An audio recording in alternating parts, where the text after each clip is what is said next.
అందరికీ నమస్తే అండి. శ్రీ శక్తి ఆరాధనకి స్వాగతం.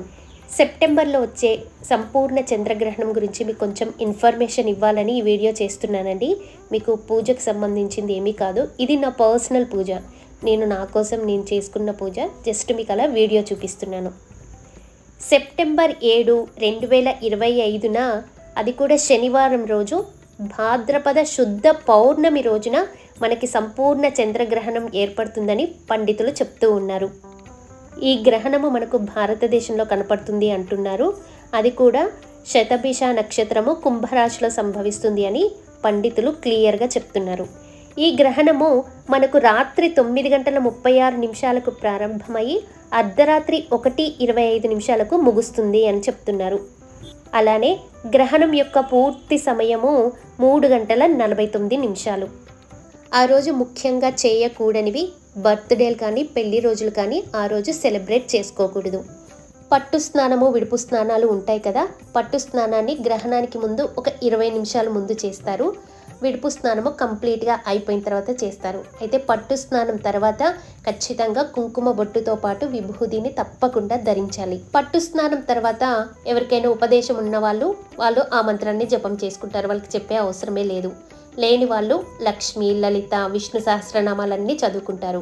ఇంకా మా ఇంట్లో పిల్లలతోటి కూడా మేమేమన్నా చేయించవచ్చా అంటే, ఒక 10th క్లాస్ పిల్లలు అంత ఏజ్ వాళ్ళు ఉంటారు కదా, వాళ్ళు చక్కగా హనుమాన్ చాలీసాని చదువుకోండి. ఆ టైంలో చదివితే చక్కగా ఎక్కువగా పవర్ వస్తుంది. లేదా పిల్లలకి ఒక 5 సబ్జెక్టులు ఉన్నాయనుకోండి, దాంట్లో ఒక సబ్జెక్ట్ వీక్గా ఉంటారు కదా, ఆ వీక్గా ఉన్న సబ్జెక్టుని ఆ టైంలో చదివినా లేకపోతే మ్యాథ్స్ లాంటివి చేసినా కూడా చాలా ఎక్కువగా రిజల్ట్ ఉంటాయన్నమాట. దాని తర్వాత రాను వాళ్ళకి దాని మీద జ్ఞానం బాగా పెరుగుతుంది. ఇంకా మేము కొత్తగా ఈ గ్రహణం నుంచే మేమేమైనా స్టార్ట్ చేయాలి, మంచిగా చేసుకోవాలి అని పిల్లల నుంచి స్టార్ట్ చేసే వాళ్ళు ఉంటే కనుక వాళ్ళు హనుమాన్ చాలీసాతోటి స్టార్ట్ చేయండి. అసలు అద్భుతమైన ఫలితాలు ఉంటాయండి. వచ్చే చంద్రగ్రహణము లేదా ఏ గ్రహణమైనా సరే మనకు అది ఎలా ఉంటుంది, మంచి చేస్తుందో చెడు చేస్తుందో తెలియదు కదా. అలాంటప్పుడు హనుమాన్ చాలీసా మాత్రం చాలా బాగా యూజ్ అవుతుందండి. గ్రహాల నుంచి మంచి విముక్తిని పొందడానికి హనుమాన్ చాలీసా చాలా చాలా ఉపయోగపడుతుంది. అందుకనే అందరూ ఒక 51 సార్లు, 108 సార్లు, 11 సార్లు ఎంతో అంత ఆ టైంలో అనుష్ఠానం చేసుకుంటే కనుక చాలా మంచి ఫలితాలని ఇస్తాయి. అందరికీ తెలిసిందే, గ్రహణం టైంలో ఒక్కసారి చదివినా, ఒక్క జపమాల చేసుకున్నా లెక్కలేనన్ని ఫలితాలను ఇస్తాయి అని. అలాంటప్పుడు మనం ఈ టైంని ఎవ్వరూ వృధా చేసుకోకుండా ఉంటేనే మంచిది. అలానే ఆ రోజు గ్రహణం పట్టే ముందు దర్బలు తెచ్చుకొని అన్నిట్లో పెట్టుకుంటాము, అన్నిట్లో వేస్తాము. బట్టలతో సహా ఎక్కడ వదలొద్దు, అన్నిట్లో పెట్టేయాలి. అయిపోయిన తర్వాత కూడా చక్కగా ఆ దర్బలతోటే గంగతోటి ముంచి ఇల్లంతా చిలకరించాలి. ఆ రోజు ఎవ్వరు ఎక్కడా కూడా ప్రయాణాలు పెట్టుకోరు. ఒకవేళ పెట్టుకున్నారు ఏదైనా ఉంది అంటే అది సడన్ ప్రయాణము. అది ఏమిటంటే ఎవరైనా చనిపోయారు అని అంటే తప్పకుండా వెళ్ళాల్సి వస్తుంది కాబట్టి వెళ్తారు, కానీ ఎవరు ఎక్కడికి వెళ్ళరు. ఒకవేళ వెళ్ళాల్సి వచ్చినప్పుడు దర్బని కంకణంగా చేసుకొని కట్టుకొని వెళ్ళాలి. అలానే గర్భిణీ స్త్రీలు కూడా ఆ రోజు కంకణాన్ని ధరిస్తే చాలా మంచిది. కంకణము అంటే ఏమీ లేదండి, మళ్ళీ అడుగుతారు మీరు కామెంట్స్లో. చక్కగా 3 దర్బలు తీసుకోండి, దాన్ని చక్కగా జడలాగా అల్లండి. మీకు ఎట్లొస్తే అట్లా అల్లండి.